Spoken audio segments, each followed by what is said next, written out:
terdapat sebuah balok yang sedang diukur kepanjangannya menggunakan alat yang tersorot. Skala yang dihasilkan seperti yang ada pada gambar di atas berapa sentimeter hasil dari pengukuran yang telah dilakukan. Nah, di sini yang diketahui adalah skala utama sama dengan 3,6, skala Lonius sama dengan 4, dan skala terkecil adalah 0,01 cm. Yang ditanya, berapa sentimeter hasil dari pengukuran yang telah dilakukan? Mari kita masuk ke penyelesaiannya. Jadi kita ingat rumusnya. Rumusnya adalah skala utama dijumlahkan dengan skala Lonius dan dikalikan dengan skala terkecil. Nah, di sini skala utamanya adalah 3,6, skala Loniusnya adalah 4, dan skala terkecilnya adalah 0,01. Skala utamanya tetap, yang di sini kita kalikan adalah skala Lonius dan skala terkecilnya. Hasilnya adalah 3,6 ditambah 0,04. Jadi hasil akhirnya adalah 3,64 cm. Seorang siswa sedang mengukur ketebalan balok dengan menggunakan jangka sorong seperti pada gambar. Hasil pengukuran tersebut adalah diketahui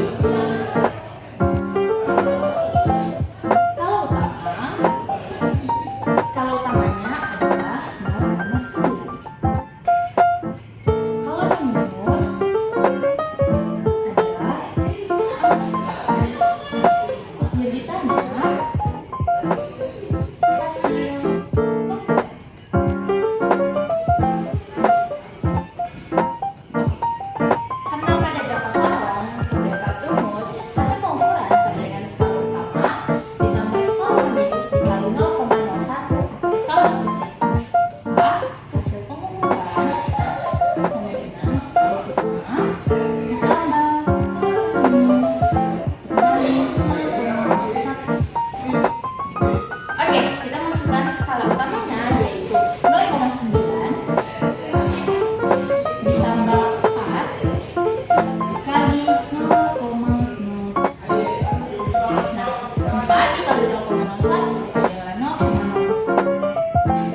Nah,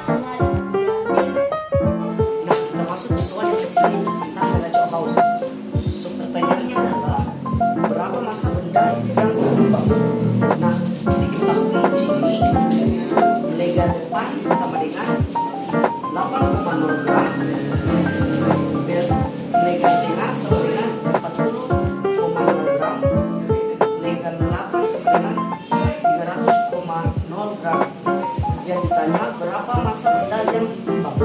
Penyelesaiannya massa pengukuran sama dengan 300,0 gram ditambah dengan 40,0 gram ditambah dengan 8,0 gram. Hasil akhirnya adalah 348,0 gram. Siswa mengukur massa sebuah batu dengan menggunakan neraca Cox.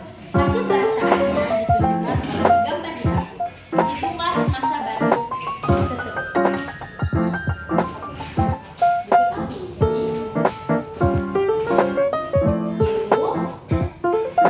Moment pertama yaitu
1/2 M